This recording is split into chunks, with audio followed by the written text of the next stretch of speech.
तो इस वीडियो में हम लोग देखेंगे बैच का जो है मैथ्स।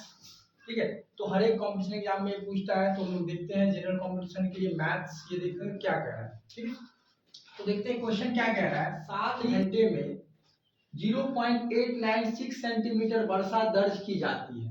घंटे वर्षा का औसत मात्रा कितना होगा? ऑप्शन हमारे पास है 0.128 सेंटीमीटर, 0.182 सेंटीमीटर, 0.112 सेंटीमीटर और 0.218 सेंटीमीटर। तो देखते हैं, जब भी हम लोग औसत निकालेंगे ना, तो क्या करेंगे कि कितने घंटे, अगर मान लो हम लोग सॉल्व करते हैं तो क्या करेंगे कि कितना वर्षा हुआ, टोटल जितना वर्षा होगा ना, तो टोटल हमारे पास कितना, यानी कि कुल वर्षा जो हो रहा है होगा हमारे पास क्या 0.896 सेंटीमीटर वर्षा हो रहा है। और कितने समय तक हो रहा है, कितने समय तक हो रहा है? तो समय हमारे पास कितना है, 7 घंटा दिया हुआ है। ठीक है, 7 घंटे दिया, तो हम लोग औसत निकालेंगे। तो औसत इज इक्वल टू क्या होता है कि हमारे पास जो कुल वर्षा होगा, यानी कि टोटल, अगर बात करते हैं टोटल रेन जितना हो रहा है बाय ऑफ टोटल टाइम। ठीक है, कितने समय तक वर्षा हुआ, तो हम लोग प्रति घंटे निकाल सकते हैं। तो अगर हम लोग बात करें टोटल रेन कितना हो रहा है 0.896 सेंटीमीटर डिवाइड बाई 7 आवर 0.28 हो जाएगा। जो हमारा आंसर नंबर क्या है, ए में हमारा क्या है आंसर। ये क्वेश्चन नंबर 43 है। और ये क्वेश्चन क्या कह रहा है कि ट्रायंगल एबीसी में अगर angle A ratio B ratio C जो है 2, 3 और 5 है, तो एंगल ए का संपूरक कोण का माप हम लोग क्या करना है, ज्ञात करना है। और इसका ऑप्शन क्या है 154 degree, 36 degree, 144 degree and 54 degree हमारा ऑप्शन दिया हुआ है। दो चीजें पता होनी चाहिए। क्या पता होनी चाहिए? पहला तो कि दो संपूरक कोणों का योग क्या होता है, दो संपूरक कोणों का योग जो होता है वो होता है हमारे पास 180 डिग्री का, और दो पूरक कोण का योग होता है, दो पूरक कोण का योग जो होता है वो हमारा होता है 90 डिग्री का होता है। तो ये हमें पता होना चाहिए। अब चलो इसको हम लोग सॉल्व करते हैं। रेशियो में दिया रहे तो हम लोग को क्या करना है, x के साथ मल्टीप्लाई करना है। तो angle a is equal to हो जाएगा 2x, angle b is equal to हो जाएगा हमारे पास क्या 3x, c is equal to हो जाएगा हमारे पास क्या 5x हो जाएगा। ठीक है, अब इन सभी का हम लोग को क्या करना चाहिए, 180 डिग्री के बराबर होना चाहिए। तो यानी कि हम लोग सबको ऐड करेंगे तो क्या हो जाएगा, तो angle a plus angle b plus angle c is equal to 180 degree होना चाहिए। तो हमारे पास क्या हो जाएगा, a हमारे पास है 2x, b हमारे पास है 3x, c हमारे पास है 5x is equal to 180 degree. 10x बराबर 180 डिग्री। ठीक है, अब 10 से हम लोग इसको डिवाइड करेंगे तो कितना बन जाएगा, x is equal to 18 degree. और हम लोग को कह रहा है कि a का वैल्यू निकालना है। तो a हम लोगों के पास कितना है, a है हमारे पास 2x, तो 2x का वैल्यू क्या हो जाएगा 2 इंटू 18 डिग्री, यानी कि हमारे पास हो जाएगा 36 डिग्री, जो हमारे पास ऑप्शन नंबर क्या है बी में आंसर है। ठीक है, और सेकेंड क्वेश्चन देखते हैं तो क्या कह रहा है, यदि a रेशियो b बराबर 3 रेशियो 4 है और b रेशियो c हमारे पास 5 रेशियो 7 है, तो a रेशियो c का मान हमारे पास क्या रिजल्ट आएगा। ठीक है, ऑप्शंस में क्या है 28 ratio 10, 28 ratio 50, 15 ratio 28 and 10 ratio 28 हमारे पास दिया हुआ है ऑप्शन में। तो देखते हैं इसको हम लोग कैसे सॉल्व कर पाते हैं। ठीक है, जब हम इसको सॉल्व करेंगे तो क्या होगा कि a रेशियो b का मतलब क्या हो 1/b और 3 रेशियो 4 का मतलब हो गया 3/4। ऐसे ही हमारे पास क्या हो जाएगा b by of c, b ratio c का मतलब b/c और 5 रेशियो 7 का मतलब 5/c। अगर हम लोगों को क्या लाना है, a रेशियो c लाना है, तो अगर हम लोग इसको क्या करते हैं मल्टीप्लाई करते हैं, अगर a b और b c को मल्टीप्लाई करें तो हमारे पास क्या बच गया, कैंसिल आउट हो गए, a बाय ऑफ c बन जाएगा। ठीक है, तो वही तो हम लोग को निकालना है a बाय ऑफ c, यानी कि a रेशियो c। तो अगर हम लोग लेफ्ट साइड को अगर हम लोग मल्टीप्लाई करते हैं तो राइट साइड को भी मल्टीप्लाई करेंगे। तो राइट साइड को भी मल्टीप्लाई करो, 3/4 मल्टीप्लाई बाय ऑफ 5/7, अगर हम लोग क्या करेंगे इसको कैलकुलेट करेंगे तो 15/28 हमारा हो जाएगा, यानी कि A रेशियो C हमारे पास जो रिजल्ट आएगा वो क्या हो जाएगा, A रेशियो 28 हमारा आंसर हो जाएगा, जो हमारा ऑप्शन नंबर सी में हमारा आंसर है। ठीक है, तो इस क्वेश्चन में हम लोग देखेंगे क्या कि √25 का वर्गमूल हमारा क्या हो जाएगा वो हम लोग निकालेंगे। है तो दिखने में ये बहुत आसान क्वेश्चन, लेकिन बहुत बच्चे गलती करते हैं, उसे वर्गमूल निकालना ही नहीं आता है। तो चलो आज देखते हैं हम लोग वर्गमूल कैसे हम लोग निकाल सकते हैं, और इसका आंसर हम लोगों को 65, 25, 55 या 45 होगा। तो पहले हम लोग वर्गमूल निकालते हैं, क्या क्या है। वर्गमूल निकालने का तरीका क्या है कि हम लोग इसको ऐसे करके लिख लेते हैं, ठीक है। और वर्गमूल में सबसे बड़ी बात ये होती है कि अगर इस साइड हम लोग जितना लेंगे, जितना का टेबल लेंगे, इस साइड भी हमको क्या करना पड़ेगा, उतना ही टेबल रखना पड़ेगा, ठीक है। तब हम लोग बना सकते हैं। जैसे कि मान लो अगर हम लोग यहाँ 3 रखते हैं तो इधर भी 3 रखना पड़ेगा, 3 3 जा 9 हो जाएगा, 4 रखेंगे तो 4 4 जा 16 हो जाएगा, 5 रखेंगे तो 5 5 जा 25 हो जाएगा। तो हम लोगों को करना क्या है कि यहाँ पे क्या करना है ना कि दोनों तरफ इक्वल रखना है, और इस वाले दो का पेयर रखेंगे, और उसके बाद क्या करेंगे हम लोग यहाँ पे वही लग रखेंगे, यहाँ पे वही रखेंगे, और इससे कम आना चाहिए, ठीक है।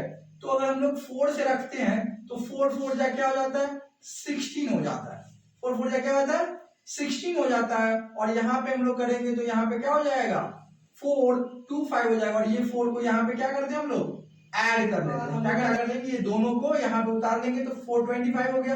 अब यहाँ पे भी फिर उतना ही रखना है, और यहाँ पे भी उतना ही रखेंगे। तो हम लोग देखेंगे कि 5 से जब हम लगाएंगे ना, 5 से तो हमारे पास कितना हो जाएगा, यानी कि हमारे पास ये कैंसिल आउट हो जाएगा, और हमारा आंसर क्या हो जाएगा, 45 हो जाएगा। और इसको चेक करने का है तो हम लोग क्या करेंगे, यहाँ पे ऐड करेंगे, यहाँ 90, तो यहाँ पे जो आंसर आएगा वो इसका डबल आना चाहिए। तो हम लोग समझेंगे हम लोगों ने जो वर्गमूल बनाया वो क्या बनाया है, सही वर्गमूल है, ठीक है। हमारा आंसर नंबर क्या हो जाएगा, डी नंबर आंसर हो जाएगा।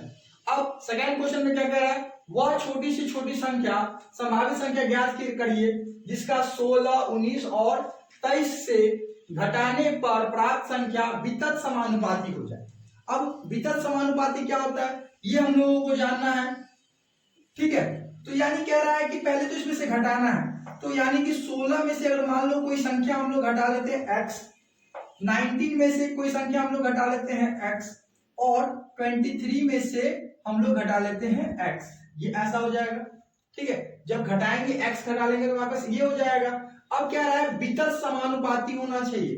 वितत समानुपाती क्या होता है कि इस दोनों का रेशियो और इस दोनों का रेशियो क्या होगा, समान हो जाएगा।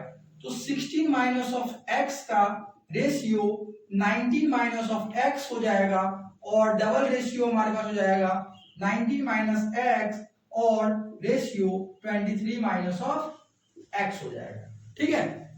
अब हम लोग क्या करेंगे, अभी भी सीखे थे कि यहाँ पे क्या होता है, रेशियो का मतलब 16 minus of x 19 minus of x, ये बट्टा में हो जाएगा, और इसका समानुपात का मतलब होता है बराबर हो जाएगा 19 minus of x by of 23 minus of x हो जाएगा। अब दोनों को हम लोग क्या करेंगे, क्रॉस मल्टीप्लाई कर लो, तो क्रॉस मल्टीप्लाई करेंगे तो 16 minus of x 23 minus of x is equal to हो जाएगा 19 माइनस x का होल स्क्वायर। इसको मल्टीप्लाई करेंगे तो होल स्क्वायर हो जाएगा। अब इसको मल्टीप्लाई करेंगे तो हमारे पास आ जाएगा 368 minus of 23x minus of 16x और प्लस का x स्क्वायर बराबर 19 का स्क्वायर हम लोग करेंगे तो क्या हो जाएगा हमारे पास 361 माइनस ऑफ 19 को अगर 2 से मल्टीप्लाई करेंगे तो 38x हो जाएगा और प्लस ऑफ x स्क्वायर हो जाएगा, ठीक है। अब इसको हम लोग क्या करते हैं, सॉल्व करते हैं, देखते हैं क्या रिजल्ट आ रहा है। तो अगर हम लोग देखते हैं तो यहाँ पे क्या होगा 368 माइनस हम लोग दोनों को ऐड करेंगे तो कितना हो जाएगा, दोनों को ऐड करेंगे तो हमारे पास हो जाएगा 39x, ठीक है, प्लस का x स्क्वायर, यहां से x स्क्वायर को कैंसिल आउट कर दो, इज इक्वल टू हमारे पास क्या बनेगा 361 माइनस ऑफ 38x बन जाएगा, ठीक है। अब इस दोनों को, इसको इधर ले चलते हैं, इसको उधर ले चलते हैं, तो 368 minus of 361 is equal to minus 38x plus का 39x। अब दोनों को हम लोग क्या करेंगे, घटाएंगे तो कितना हो जाएगा, इसमें से घटाएंगे तो हमारे पास क्या बन जाएगा 7, और इसमें से घटाएंगे तो हमारे पास क्या हो जाएगा x। तो x का हमारे पास रिजल्ट क्या हो गया 7 हमारा रिजल्ट होगा, जो हमारा ऑप्शन नंबर सी। क्वेश्चन में हम लोग क्या देखेंगे कि हमें औसत निकालना है। तो इससे पीछे वाले क्वेश्चन में भी हम लोग औसत निकाल चुके हैं, तो औसत कैसे निकालते हैं आओ देखते हैं। कि औसत निकालने के लिए क्या करते हैं हम लोग, सभी को ऐड कर देते हैं, जितना भी टोटल नंबर होगा। अगर हम लोग बात करते हैं औसत का, तो इससे पहले क्वेश्चन में हम लोग सेम चीज बना चुके हैं औसत। तो औसत में क्या होगा, नंबर्स, ठीक है, सम ऑफ द नंबर्स, यानी कि जितना संख्या उसको जोड़ देंगे और हम लोग डिवाइड क्या कर देंगे टोटल नंबर्स से, टोटल नंबर्स, ठीक है, कितनी बार वो नंबर्स आ रहा है उससे हम लोग क्या करेंगे डिवाइड करेंगे। तो चलो हम लोग सम करते हैं इसको। तो लेटर का है 4.2 प्लस 3.8 प्लस 7.6 और ये कितना है 1 2 3 लेटर है, तो 3 हो गया हमारे पास। अब इस सबको जोड़ेंगे तो हमारे पास कितना आ जाएगा 0.6 डिवाइड बाई 3 और इसको कट करेंगे हम लोग तो क्या हो जाएगा 3 5 जा 15 और 3 2 जा 6, हमारा आंसर हो जाएगा 5.2, जो आंसर नंबर हमारा क्या है सी में है। और दूसरा क्वेश्चन जो हमारा कह रहा है निम्नलिखित आंकड़ों का माध्यिका और माध्यक के बीच का अंतर ज्ञात करना है। और जो संख्या है 12 है, 20 है, 3 है, 14 है, 5 है, 8 है एंड 15 है और इसका ऑप्शन है 4 1 3 और 2 है। तो पहले हम लोगों को माध्यिका और माध्यक जानना जरूरी है, तभी हम लोग इसको सॉल्व कर पाएंगे। तो अगर हम लोग बात करते हैं माध्यक का, तो माध्यक का क्या होता है, सभी संख्याओं को जोड़ देते हैं। सभी संख्याओं को क्या करते हैं, सभी संख्या का योग बट्टा में क्या होगा कुल संख्या, बट्टा में क्या होता है कुल संख्या होना है। और माध्यिका में क्या होता है, माध्यिका में क्या होता है कि जो भी हम लोग क्या करते हैं कि अगर सम है या विषम है, तो सम अगर सम रहेगा तो हम लोग क्या करेंगे n/2 और n/2 प्लस 1 बार टर्म्स को हम लोग क्या करते हैं ऐड कर लेते हैं, ठीक है। और अगर विषम रहेगा तो क्या करेंगे n/2 बार टर्म्स हम लोग क्या करते हैं लेते हैं, ठीक ना।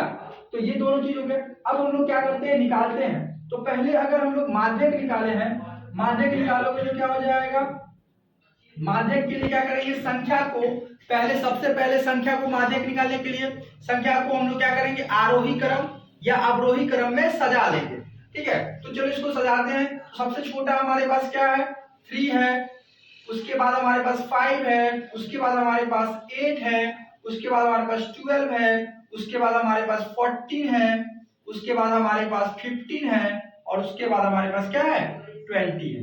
तो ये हमारा लेटर है।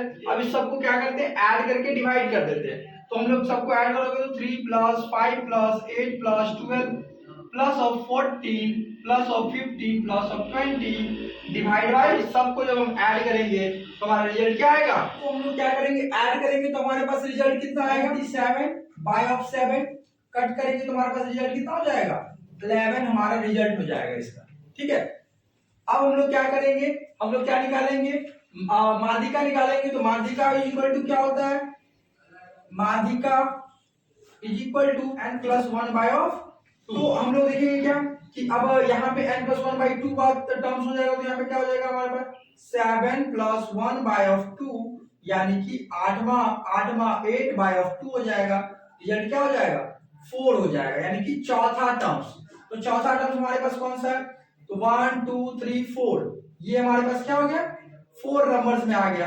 तो 4 नंबर में हमारे पास क्या है 12 है, तो माध्यिका हमारे पास क्या आ गया, माध्यिका इज इक्वल टू कितना हो गया 12 हो गया। और माध्यक कितना आ गया, माध्यक आ गया हमारे पास क्या 11।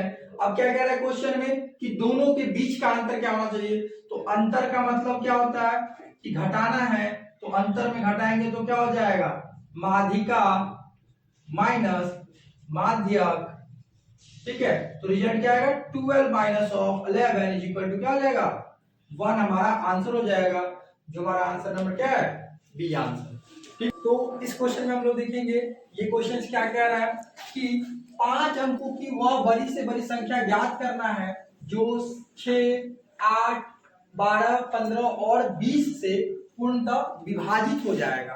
तो ऐसा क्वेश्चन अक्सर एग्जाम में पूछता है, तो हम लोगों को ये पता होना चाहिए कि हम लोग कैसे इसको क्या कर सकते हैं, सॉल्व कर सकते हैं। तो सबसे पहले हम लोग जितनी भी संख्याएं रहेगी सभी का क्या करेंगे, एलसीएम कर लेंगे। जितनी भी संख्या रहेगी सबका हम लोग क्या करेंगे, एलसीएम कर लेंगे। तो एलसीएम हम लोग नॉर्मली करते, क्या हो जाएगा, एलसीएम क्या हो गया, एलसीएम हो गया 120। अब कह रहा है कि 5 अंकों की बड़ी से बड़ी संख्या निकालना है। तो हम लोगों को पता है कि 5 अंक वाली बड़ी से बड़ी संख्या क्या होती है, 5 अंकों वाली सबसे बड़ी संख्या क्या होगी, सबसे बड़ी संख्या क्या होगी, तो 5 बार 9 कितना होगा, 5 बार क्या करेंगे 9 ले लेंगे, वो हमारी क्या हो जाएगी, सबसे बड़ी संख्या हो जाएगी। अब हम लोग क्या करेंगे, इसको क्या करेंगे, डिवाइड कर लेंगे, किससे, 120 के साथ। किससे करेंगे डिवाइड, 120 से डिवाइड करोगे तो कितना हो जाएगा, रिजल्ट बताओ। तो यहाँ क्या होगा, 8 से लगाएंगे, 8 टाइम्स में लगाएंगे तो कितना हो जाएगा, 960 हो जाएगा। ये 9 हो जाएगा, ये 3 हो जाएगा और ये कैंसिल हो जाएगा। और फिर यहाँ पे 9 आ जाएगा तो हो जाएगा 3 टाइम्स मिलाएगा तो हो जाएगा 360, यहाँ हो जाएगा 9, यहाँ हो जाएगा 3 और यहाँ हो जाएगा कैंसिल। फिर यहाँ 9 हो जाएगा तो 3 टाइम्स मिलाएगा तो यहाँ पे कितना हो जाएगा, 360 हो जाएगा। बचेगा कितना, 3 और 9 बचेगा। तो ये हमारे पास जो रेस्ट जो बचता है, जो बड़ी संख्याओं में जो एलसीएम आता है उससे हम लोग सबसे बड़ी संख्या को जब डिवाइड करते हैं, जो रेस्ट आता है तो हमारा क्या हो जाएगा, जो सबसे बड़ी संख्या है, जो सबसे बड़ी संख्या है 99 संख्या है, उसमें से हम लोग क्या करते हैं 39 को माइनस कर लेते हैं। तो जो रिजल्ट आएगा वही हमारा क्या हो जाएगा, रिजल्ट हो जाएगा 0। 9 में 3 गया तो 6 और ये हो गया हमारे पास 9। तो ये ऑप्शन हमारे पास कौन सा है, ऑप्शन नंबर डी में हमारा क्या है, सही आंसर हो जाएगा। ठीक है। और इस क्वेश्चन में क्या कह रहा है कि संख्या का 50% के 4/5 में भाग से 21 कम है तो संख्या ज्ञात करना है। तो इसमें हम लोग क्या करेंगे, माना कि संख्या क्या है हमारे पास, x है, तो x का 50% को कन्वर्ट करते हैं, x का 50% बराबर x का 4/5 माइनस ऑफ 21 है। ये हमारा क्वेश्चन है। अब हमारे पास कैंसिल हो जाएगा तो यहाँ क्या हो जाएगा 5/2, यहाँ हो गया x/2 और यहाँ हो जाएगा equal to 4x/5 minus of 21। इसको हम लोग क्या करते हैं, इधर ले आते हैं, x/2 माइनस 4x/5 बराबर -1 हो जाएगा, -21 हो जाएगा। और यहाँ पे उसको सॉल्व करेंगे तो एलसीएम कितना हो जाएगा, 10 एलसीएम हो जाएगा। यहाँ पे क्या हो जाएगा 5x और यहाँ हो जाएगा माइनस इज इक्वल टू -21, यहाँ घटाएंगे तो कितना हो जाएगा minus of 3x by of 10 is equal to -21। Minus से माइनस कैंसिल होगा, माइनस माइनस कैंसिल आउट, 3 से करेंगे तो 7 हो जाएगा। तो x is equal to 7 multiply of 10, x is equal to क्या हो जाएगा 70 हमारा क्या हो जाएगा आंसर हो जाएगा। जो हमारा आंसर हो क्या है